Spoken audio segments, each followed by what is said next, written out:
Hello दोस्तों, स्वागत है आपका आपके अपने चैनल द नेक्स्ट लेवल में। आज हम आपके लिए लेकर आए हैं 50 जीके जीएस के प्रश्न, जो कि एनटीपीसी और रेलवे की ग्रुप डी की भारी वैकेंसी को देखते हुए हमने लाया है। इसी लेवल के क्वेश्चन पूछे जाएंगे एग्जाम में। दोस्तों आप देखिएगा तो आप लोगों को समझ में आएगा। उससे पहले अभी तक चैनल को सब्सक्राइब नहीं किया है, आप लोग अगर नए हैं तो सब्सक्राइब जरूर कर लें और ये बेल आइकन को प्रेस कर दें। इससे जो है आप लोगों को समय पर नोटिफिकेशन पहुंचता जाएगा। अगर ये वीडियो अच्छा लगता है तो वीडियो को लाइक करना ना भूलें और दोस्तों में शेयर जरूर कर दें। दोस्तों और एक बात कि ये देखिए, ये है अनअकैडमी का, देखिए लर्निंग ऐप, ठीक है, लर्निंग प्लेटफॉर्म है अनअकैडमी का। अनअकैडमी प्लस ऐप भी आई है, इसमें जाकर आप किसी भी प्रकार का कोर्स खरीद सकते हैं अगर आप अच्छी तरह से अपनी तैयारी करना चाहते हैं। तो यहाँ पर आप देख सकते हैं सभी कोर्स का नाम लिखा हुआ है और इसमें अच्छी फैकल्टी आपको मिलेगी। अगर आप हमारे ऐप के द्वारा जाएंगे, हमारे लिंक के द्वारा, तो आप लोगों को डिस्काउंट भी मिलेगा। देख लीजिए क्या डिस्काउंट मिलेगा। देखिए यहाँ पर आप देख सकते हैं कि टोटल 1000 रुपये आप लोगों को लगेगी, लेकिन हमारे तरफ से अगर जाते हैं आप तो आप लोगों को 10% की डिस्काउंट मिलेगी और 900 में आप खरीद सकते हैं किसी भी कोर्स को। तो इसमें तो इतना, आगे देख लेते हैं दोस्तों क्वेश्चन क्या है। पहला क्वेश्चन है, बाबर ने तुजुक ए बाबरी नाम अपने संस्करण किस भाषा में लिखी थी। तुजुक ए बाबरी जो कि बाबर की आत्मकथा है, ये किस भाषा में लिखी गई थी। काफी इंपॉर्टेंट प्रश्न है दोस्तों, तो बताइए अगर पता है तो एबीसीडी में क्या होगा सही आंसर इसका। बाबर ने तुजुक ए बाबरी किस भाषा में लिखी थी, तो ये तुर्की भाषा में लिखी गई थी। तुर्की भाषा में। बाबर जो है वो मुगल वंश का संस्थापक है, आप लोग को पता होनी चाहिए। और मुगल वंश को जो है 1526 जब पानीपत का प्रथम युद्ध हुआ था बाबर और इब्राहिम लोदी में, तो इब्राहिम लोदी को हराने के बाद ही मुगल साम्राज्य की स्थापना की थी बाबर ने। तो ये बात भी याद रखिए आप लोग। नेक्स्ट प्रश्न देख लेते हैं कि शेरशाह द्वारा ग्रैंड ट्रंक रोड पंजाब को किसके साथ जोड़ता है। पंजाब को किसके साथ जोड़ता है, ऑप्शन देख लीजिए आप एबीसीडी में। आप कमेंट करें क्या होगा सही आंसर। दोस्तों पता है तो कमेंट करें। काफी इंपॉर्टेंट प्रश्न है, आप देख सकते हैं कि ये सब प्रश्न जो है आपके एग्जाम में पूछे जाने की बहुत संभावना है।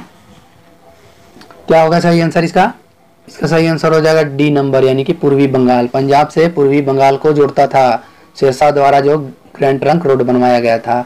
नेक्स्ट क्वेश्चन है कि निम्नलिखित में से वह राज्य कौन सा है जिसकी सीमा म्यांमार से नहीं लगती है। म्यांमार से कौन सी नहीं लगती है सीमा। तो इसके लिए आपको मैप अच्छे से याद रहनी चाहिए। मैप अगर अच्छे से याद रखते हैं दोस्तों तो ये सब प्रश्न जो है आपके लिए कुछ नहीं है, एकदम हवा है या कह दीजिए धुआं है। तो बताइए क्या होगा सही आंसर इसका। एक मैप आप लगा लीजिए दोस्तों, अगर अभी तक अगर मैप आपने नहीं लगाया है अपने रूम में या फिर कहीं भी, तो इसका सही आंसर क्या हो जाएगा, असम हो जाएगा। असम सही आंसर हो जाएगा। ये जो है तीनों जो देख रहे हैं ये पूर्वी तरफ पड़ता है, भारत के पूर्वी साइड में पड़ता है ये सभी, और असम जो है ये मध्य में बीच में पड़ जाता है। और ये सभी जो है असम हो गया, उसके बाद मणिपुर, अरुणाचल प्रदेश यहाँ आता है, फिर मणिपुर, मिजोरम। तो एक मैप जरूर रख लीजिए। नेक्स्ट क्वेश्चन है कि पश्चिम बंगाल की सीमाएं कितनी देशों के साथ लगती है। तो देखिए ये भी आप अगर मैप रखिएगा तो आप लोगों का क्लियर हो जाएगा। क्या होगा इसका सही आंसर एबीसीडी में आप कमेंट करें कि पश्चिम बंगाल की सीमाएं कितनी देशों के साथ लगती है। तो क्या हो जाएगा आंसर इसका। आंसर हो जाएगा सी नंबर, यानी कि 3, बांग्लादेश और नेपाल और भूटान। याद रखिएगा दोस्तों तीनों। नेक्स्ट क्वेश्चन है कि बलतोड़ा हिमनद स्थित है। बलतोड़ा हिमनद कहाँ स्थित है। ये स्टैटिक जीके है, ऐसा प्रश्न भी एग्जाम में आता है। ये तो शायद आपने सुना भी नहीं होगा ऐसा नाम, बलतोड़ हिमनद। तो बताइए क्या होगा सही आंसर दोस्तों इसका। एबीसीडी में आप कमेंट करें पता है तो। इसका सही आंसर ए हो जाएगा, यानी कि काराकोरम पर्वतमाला। काराकोरम पर्वतमाला जो कि जम्मू कश्मीर में स्थित है। नेक्स्ट क्वेश्चन है कि भारत में हरित क्रांति का एक और नाम क्या है। हरित क्रांति का और एक नाम क्या है, देख सकते हैं ऑप्शन आप, और बताइए क्या होगा एबीसीडी में। आप कमेंट करें दोस्तों क्या होगा सही आंसर इसका। तो इसका सही आंसर हो जाएगा ए नंबर। ए नंबर सही आंसर हो जाएगा बीज उर्वरक और सिंचाई क्रांति। बीज उर्वरक और सिंचाई क्रांति याद रखिएगा, काफी इंपॉर्टेंट प्रश्न है ये। हरित क्रांति भारत में कब आई थी, तो 1967-68, ये ईयर याद रखिए 1967-68, ठीक है। विश्व में नॉर्मन बोरलॉग के द्वारा ये लाया गया था और भारत में स्वामीनाथन के द्वारा, एस स्वामीनाथन। इसमें गेहूं पर अधिक जोर दिया गया था, गेहूं फसल में। नेक्स्ट क्वेश्चन है कि भागीरथी और अलकनंदा के संगम पर स्थित नगर है। भागीरथी और अलकनंदा के बीच में कौन सा नगर पड़ता है? ABCD में आप कमेंट करें दोस्तों, क्या होगा सही आंसर इसका? तो इसका सही आंसर हो जाएगा बी नंबर, यानी कि देवप्रयाग। देवप्रयाग पड़ता है, देवप्रयाग, याद रखिएगा। नेक्स्ट क्वेश्चन है कि अभ्रक का सबसे बड़ा भंडार कहाँ स्थित है? कौन से देश में स्थित है अभ्रक का सबसे बड़ा भंडार? तो काफी इजी क्वेश्चन है ये, भारत में स्थित है, भारत में। नेक्स्ट क्वेश्चन है कि केरल की मौन घाटी, केरल की जो है मौन घाटी, वो किस प्रकार की घाटी है या किस प्रकार के वनों में स्थित है? बताइए। केरल की मौन घाटी, ABCD आप देख लीजिए कमेंट में, जल्दी से बताइए दोस्तों क्या होगा सही आंसर। मैं ऑप्शन इसीलिए नहीं पढ़ रहा हूँ क्योंकि वीडियो बहुत लंबा हो जाएगा और कुछ स्टूडेंट कहते भी हैं कि ऑप्शन मत पढ़िए सर। तो बताइए क्या होगा सही आंसर इसका? सही आंसर हो जाएगा डी नंबर, सही आंसर हो जाएगा। ठीक है, केरल की मौन घाटी में पादपों तथा प्राणियों की दुर्लभ प्रजातियां हैं, दुर्लभ प्रजातियां हैं केरल की मौन घाटी में, जिसे साइलेंट वैली भी कहते हैं इंग्लिश में। नेक्स्ट क्वेश्चन है कि विश्व का एकमात्र प्लवी राष्ट्रीय पार्क स्थित है। प्लवी राष्ट्रीय पार्क कहाँ स्थित है? विश्व की एकमात्र है, बताइए ABCD में क्या होगा सही आंसर इसका? तो सही आंसर क्या हो जाएगा इसका, बताइए दोस्तों। सही आंसर हो जाएगा बी नंबर, यानी कि कुआलालंपुर में, कुआलालंपुर। कुआलालंपुर किस देश की राजधानी है? ये आप कमेंट बॉक्स में बताइए, कुआलालंपुर किस देश की राजधानी है? नेक्स्ट क्वेश्चन है कि वैश्विक तापमान के फलस्वरूप हो सकता है, वैश्विक तापन के फलस्वरूप हो सकता है, क्या हो सकता है? बताइए क्या हो जाएगा सही आंसर इसका? सही आंसर हो जाएगा तीनों हो जाएगा। समुद्र तल में वृद्धि, फसल के स्वरूप में परिवर्तन, तटरेखा में परिवर्तन, सभी होगा दोस्तों, सभी। ठीक है, वैश्विक पतन। ठीक है, वैश्विक पतन। नेक्स्ट क्वेश्चन है कि भारत में कॉफी का अधिकतम उत्पादन करने वाला राज्य कौन सा है? ये आप अच्छे से याद रखिएगा, ये सब एग्जाम में पूछता है। चाय के लिए तो आप लोगों को पता ही होगा असम, कॉफी के लिए कर्नाटक, कॉफी के लिए कर्नाटक। नेक्स्ट क्वेश्चन है जूट उत्पादन में सबसे प्रचुर जो है, सबसे अधिक कौन सा राज्य उगाता है जूट? ABCD में आप कमेंट करें, क्या होगा सही आंसर इसका? जूट की सर्वाधिक खेती की जाती है कहां पर? तो क्या हो जाएगा सही आंसर? पश्चिम बंगाल, पश्चिम बंगाल में। नेक्स्ट क्वेश्चन है कि भारत में किस राज्य को धान का कटोरा कहा जाता है? धान का कटोरा किस राज्य को कहा जाता है? देख लीजिए आप ऑप्शन ABCD और कमेंट करें दोस्तों जल्दी से, क्या होगा सही आंसर इसका? जल्दी जल्दी कमेंट करें। तो इसका आंसर क्या हो जाएगा? इसका आंसर हो जाएगा सी नंबर, यानी कि आंध्र प्रदेश को कहा जाता है धान का कटोरा। अगर कहा जाए कि धान यानी कि चावल सबसे अधिक किस राज्य में होता है, सबसे अधिक चावल किस राज्य में होता है, तो पश्चिम बंगाल, याद रख लीजिए। नेक्स्ट क्वेश्चन है तमिलनाडु के निम्नलिखित जिलों में से कौन सा जिला जो है लवणता वृद्धि के कारण खेती के योग्य नहीं है? लवणता अधिक होने के कारण वहां खेती नहीं की जाती है, तो बताइए क्या होगा सही आंसर? ABCD में आप जल्दी से कमेंट करें दोस्तों। तो इसका सही आंसर हो जाएगा ए नंबर, तिरुचिरापल्ली, तिरुचिरापल्ली सही आंसर हो जाएगा। काफी इंपॉर्टेंट प्रश्न है। नेक्स्ट है खेतड़ी प्रसिद्ध है किसके लिए? खेतड़ी किस चीज के लिए प्रसिद्ध है? बहुत बार एग्जाम में पूछा गया है, खेतड़ी किस चीज के लिए प्रसिद्ध है? तो आंसर हो जाएगा तांबा, तांबा के लिए प्रसिद्ध है खेतड़ी, खेतड़ी तांबा। नेक्स्ट क्वेश्चन है कि भिलाई इस्पात संयंत्र का निर्माण किसके सहयोग से की गई है? भिलाई, भिलाई जो कि छत्तीसगढ़ में है, पहले ये मध्य प्रदेश में हुआ करता था, लेकिन मध्य प्रदेश से जब छत्तीसगढ़ अलग हुआ तो भिलाई छत्तीसगढ़ में चला गया। बताइए किसके सहयोग से बनाया गया है? ABCD आप कमेंट देखिए, इसका सही आंसर हो जाएगा रूस, रूस के द्वारा बनाया गया है, रूस के द्वारा बनाया गया है, सोवियत संघ रूस।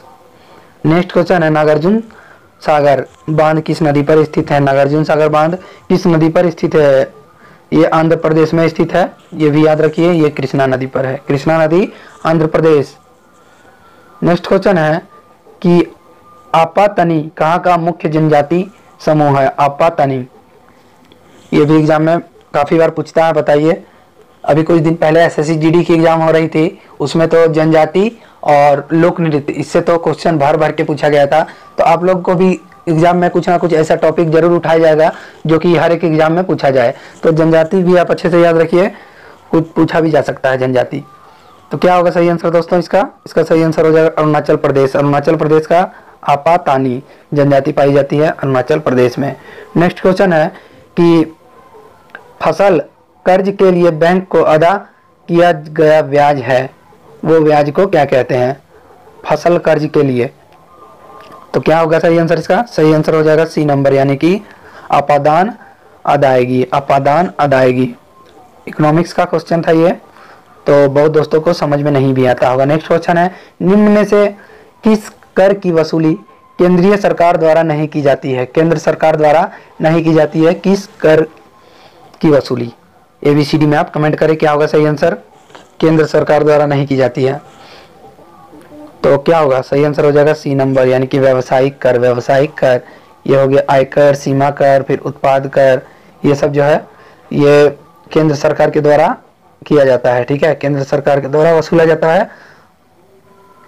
नेक्स्ट क्वेश्चन है, किसी देश की राष्ट्रीय आय का निर्धारण किसके लिए निम्न में से कौन से पद्धति प्रयोग में नहीं लाई जाती है? नहीं लाई जाती है ये बताना है। बताइए आप लोग क्या होगा सही आंसर? ABCD में आप जल्दी से कमेंट करें दोस्तों। तो इसका आंसर क्या हो जाएगा? इसका आंसर हो जाएगा सी नंबर, यानी कि आगत पद्धति। आगत पद्धति का प्रयोग नहीं की जाती है। नेक्स्ट क्वेश्चन है कि भारत में राष्ट्रीय आय के प्राक्कलन तैयार किए जाते हैं, किनके द्वारा किया जाता है? ये एग्जाम में बहुत बार पूछा गया, एकदम VBI क्वेश्चन है, VBI क्वेश्चन है एकदम। बताइए दोस्तों अगर पता है तो। क्या हो जाएगा इसका सही आंसर? इसका सही आंसर हो जाएगा डी नंबर, केंद्रीय सांख्यिकी संगठन। केंद्रीय सांख्यिकी संगठन, जिसे हम CSO भी कहते हैं, CSO, ये भी याद रखिए, केंद्रीय सांख्यिकी संगठन। नेक्स्ट क्वेश्चन है, जो बैंक निक्षेप बिना नोटिस के निकाले जा सकते हैं, तो वो कौन से बैंक निकाले जा सकते हैं या किस प्रकार से निकाले जा सकते हैं? कमेंट में बताइए आप दोस्तों क्या होगा सही आंसर इसका? तो मांग निक्षेप के द्वारा निकाले जा सकते हैं। नेक्स्ट है कि निम्नलिखित में से किस देश का अलिखित संविधान है? अलिखित संविधान किस देश का है? ये मैं पिछले वीडियो में भी यही प्रश्न था, मैंने बताया है, पता है तो कमेंट करें। अगर पिछला वीडियो नहीं देखा है तो जाकर देख लीजिए, उससे भी आप लोगों को बहुत फायदा होगा। क्या होगा सही आंसर इसका? अलिखित संविधान किस देश का है? तो यूके का है, यूके का यानी कि ब्रिटेन का है। ठीक है, याद रखिएगा ब्रिटेन का है। और सबसे बड़ा संविधान भारत का है, क्योंकि भारत का संविधान जो है वो बहुत सारे देशों से मिलाकर बनाया गया है, इसीलिए सबसे बड़ा संविधान किसका है? भारत का है। और यूएसए सबसे पुराना संविधान किसका है? यूएसए का है। नेक्स्ट क्वेश्चन है कि शासन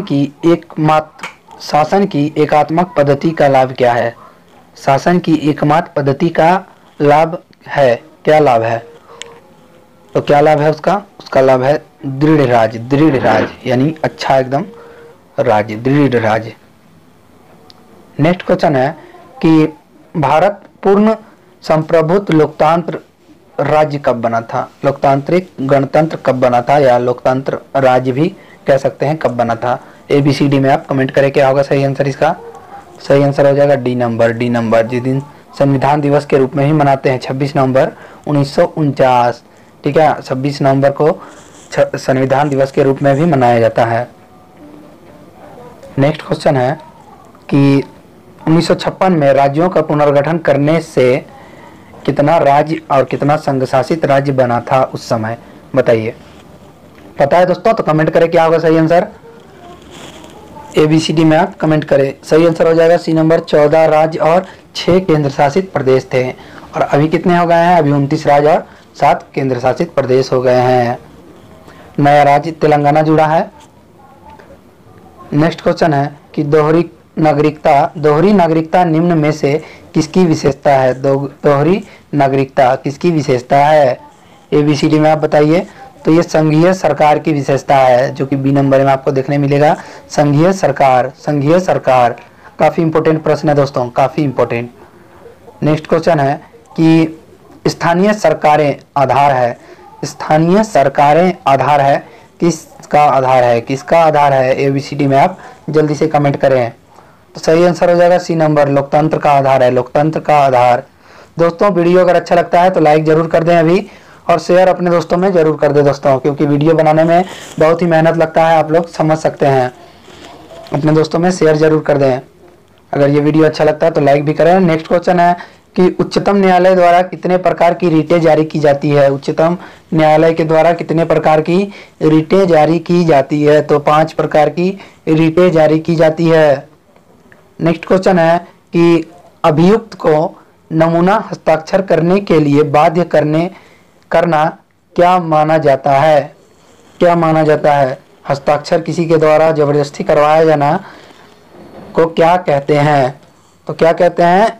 वैश्विक स्वतंत्रता के अधिकार का उल्लंघन। बी नंबर ऑप्शन हो जाएगा, वैश्विक स्वतंत्रता के अधिकार का उल्लंघन करना। निम्नलिखित मौलिक अधिकारों में किसको नियामक नजरबंदी अधिनियम द्वारा नियंत्रण किया गया है? किसको किया गया है? ABCD में आप कमेंट करें। तो सही आंसर हो जाएगा स्वतंत्रता का अधिकार, स्वतंत्रता का अधिकार को। नेक्स्ट देख ले। नेक्स्ट है कि भारत के संविधान में शामिल राज्य नीति के निर्देशक सिद्धांतों की अवधारणा किसके संविधान से ली गई है? नीति निर्देशक तत्व जो है वो किस देश से ली गई है? बताइए ABCD में आप क्या होगा सही आंसर? ABCD में आप दोस्तों कमेंट करें। सही आंसर हो जाएगा आयरलैंड। आयरलैंड से ली गई है नीति निर्देशक तत्व। और ऑस्ट्रेलिया से क्या लिया गया है? समावर्ती सूची लिया गया है। USA से अधिकार लिया गया है। USA से अधिकार लिया गया है। कनाडा से संघ सूची ली गई है, संघ सूची।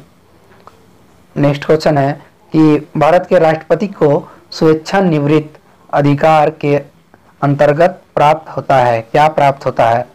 बताइए आप। स्वेच्छा अधिकार के अंतर्गत क्या होगा सही आंसर? ABCD में आप जल्दी से कमेंट करें दोस्तों। सही आंसर हो जाएगा प्रधानमंत्री की नियुक्ति, प्रधानमंत्री की नियुक्ति। नेक्स्ट क्वेश्चन है राष्ट्रपति के स्वेच्छा निवारण अधिकार, याद रखिएगा। नेक्स्ट है कि राज्यसभा के लिए राष्ट्रपति द्वारा कितने सदस्य मनोनीत किए जाते हैं या नामित किए जाते हैं?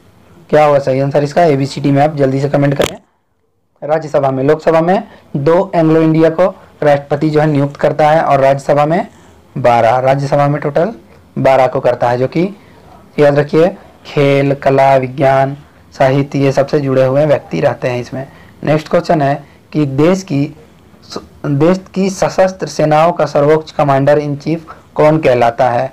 सशस्त्र सेनाओं का कमांडर इन चीफ किसे कहते हैं? तो राष्ट्रपति को, राष्ट्रपति।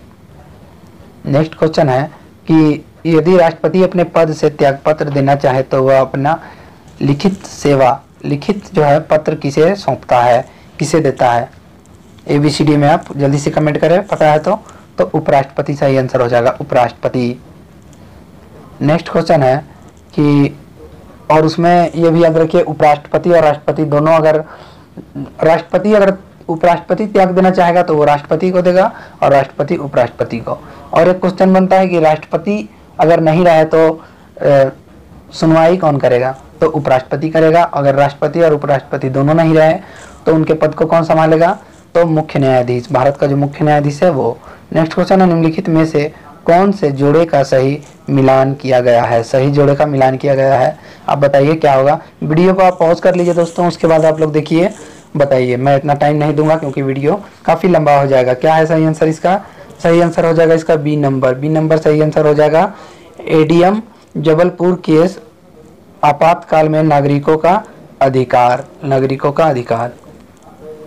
नेक्स्ट है कि सिंधु अर्थव्यवस्था की ताकत थी, सिंधु घाटी की अर्थव्यवस्था जो थी उसकी ताकत क्या थी? ABCD आप देख सकते हैं, कमेंट करें क्या होगा, क्या हो जाएगा सही आंसर इसका? सही आंसर हो जाएगा कृषि। सिंधु घाटी की अर्थव्यवस्था की ताकत थी क्या? कृषि थी, कृषि। नेक्स्ट क्वेश्चन देख लीजिए कि भारतीय प्रतीक पर उत्कीर्ण सत्यमेव जयते लिया गया है। सत्यमेव जयते कहाँ से लिया गया है? काफ़ी पुराना क्वेश्चन है, लेकिन ऐसा प्रश्न भी देखिए एग्जाम में पूछा जाएगा। आप लोगों का सिलेबस आपने देखा ही होगा कि कैसा सिलेबस है, इसमें सभी कुछ आप लोगों को पढ़ना है।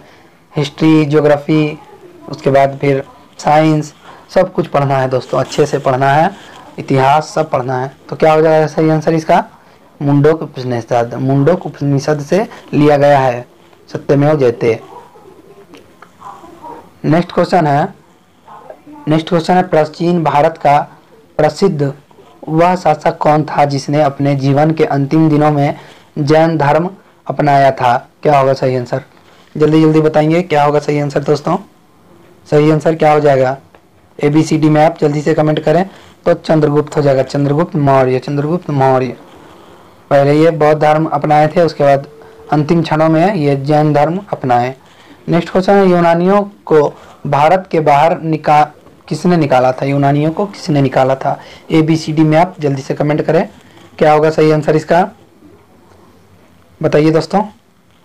सही आंसर क्या हो जाएगा इसका? यूनानियों को भारत से किसने निकाला था? चंद्रगुप्त मौर्य के द्वारा निकाला गया था, चंद्रगुप्त मौर्य। और यूनानियों ने ही जो है भारत में सर्वप्रथम सोने के सिक्के चलाए थे। नेक्स्ट है कि चरक किसके राज्य चिकित्सक थे? किसके राज्य में चिकित्सक थे चरक? काफी इंपॉर्टेंट क्वेश्चन है ये, बताइए क्या होगा सही आंसर इसका। ABCD में आप जल्दी से कमेंट करें तो कनिष्क हो जाएगा। कनिष्क सही आंसर हो जाएगा। अश्वघोष भी जो है कनिष्क के दरबार के ही थे, अश्वघोष कवि थे। नेक्स्ट क्वेश्चन है कि गुप्त राजा जिसने विक्रमादित्य की उपाधि ग्रहण की थी, तो काफी इजी है, चंद्रगुप्त द्वितीय ने। चंद्रगुप्त द्वितीय को विक्रमादित्य भी कहा जाता है। नेक्स्ट क्वेश्चन है कि चोलेश्वर नामक मंदिर का निर्माण किसने करवाया था? बताइए दोस्तों क्या होगा सही आंसर। चोलेश्वर नामक मंदिर का निर्माण किसने करवाया था? ये नामक होगा, थोड़ा यहाँ छूट गया था, बताइए दोस्तों। सही आंसर हो जाएगा इसका C नंबर सही आंसर हो जाएगा। सही नंबर C नंबर हो जाएगा सही आंसर। कुलोत्तुंग प्रथम ने, कुलोत्तुंग प्रथम, ये आप नाम सुने भी नहीं होंगे, लेकिन दोस्तों याद रखिए ऐसे प्रश्न जो है आपको एग्जाम में मेरिट बनाएगा, क्योंकि ऐसे प्रश्न के आंसर जो है लड़के नहीं जानते हैं। जो ये वीडियो देख रहे हैं वही ये सब क्वेश्चन का आंसर जान पाएंगे। नेक्स्ट क्वेश्चन है कि निम्नलिखित में से कौन सा युग्म सही सम्मिलित नहीं है? इसमें बताना है कि ये दरबार में आए हुए थे, ठीक है, किसके दरबार के कौन थे, तो बताइए क्या हो जाएगा सही आंसर इसका। सही आंसर क्या हो जाएगा दोस्तों? तो पहले देख लीजिए हर्षवर्धन, ह्वेन-सांग जो है ये हर्षवर्धन के दरबार में आया था, ठीक है। फिर चाणक्य जो है चंद्रगुप्त के दरबार के थे। और टोडरमल भी आप देख सकते हैं ये अकबर के दरबारी थे। और ये जो A नंबर में है विक्रमादित्य चैतन्य इनके दरबार में नहीं थे। नेक्स्ट क्वेश्चन है कि तराइन की दूसरी लड़ाई में पृथ्वीराज चौहान को किसने पराजित कर दिया था? किसने पराजित कर दिया था? तो ये दोनों ऑप्शन में काफ़ी कंफ्यूजन दोस्त हो जाते हैं, मोहम्मद गजनवी होगा या मोहम्मद गौरी होगा, तो बताइए क्या होगा सही आंसर हो जाएगा मोहम्मद गौरी। मोहम्मद गौरी 1192 में लड़ा गया था तराइन का द्वितीय युद्ध। पहला युद्ध 1191 में, जिसमें पृथ्वीराज चौहान ने हरा दिया था मोहम्मद गौरी को। नेक्स्ट क्वेश्चन है कि निम्नलिखित में से वह अकेला रानी कौन सी थी जिसने दिल्ली पर शासन किया? दिल्ली पर शासन कौन किया, कौन सी रानी ने किया? काफी इजी क्वेश्चन है, तो Razia Sultan, A number option सही हो जाएगा। और आज का आखिरी प्रश्न है, गोवा के महत्वपूर्ण किले को बहमनियों से छिपाने वाला प्रथम विजयनगर शासक कौन था? विजयनगर का शासक कौन था कि जो गोवा के महत्वपूर्ण किले को जो है छुपा लिया था बहुमनियों से? क्या होगा सही आंसर दोस्तों? ABCD में आप जल्दी कमेंट करें। सही आंसर हो जाएगा A नंबर, यानी कि हरिहर सेकेंड। तो यहाँ खत्म हो जाते हैं दोस्तों 50 मोस्ट इंपोर्टेंट प्रश्न, जो कि मैंने आपको कहा ही है कि NTPC और ग्रुप डी में पूछे जाने की बहुत संभावना है। आपने प्रश्न देखा होगा, अच्छे लेवल के प्रश्न थे। अगर आप टेस्ट पीछे से आप दे रहे हैं तो इसमें से अगर आप लोगों का 25 प्रश्न भी सही होता है तो काफ़ी अच्छे आप लोगों का तैयारी है, काफ़ी अच्छा तैयारी है। 25 भी अगर सही होता है तो ठीक है। तो किसी प्रकार का अगर प्रॉब्लम है दोस्तों तो कमेंट करके आप लोग ज़रूर बताएं। और ये वीडियो अगर अच्छा लगा है तो लाइक ज़रूर कर दें और अपने दोस्तों में शेयर करना ना भूलें दोस्तों, शेयर ज़रूर कर दें। तो मिलता हूँ अब नेक्स्ट वीडियो में, तब तक के लिए जय हिंद जय भारत।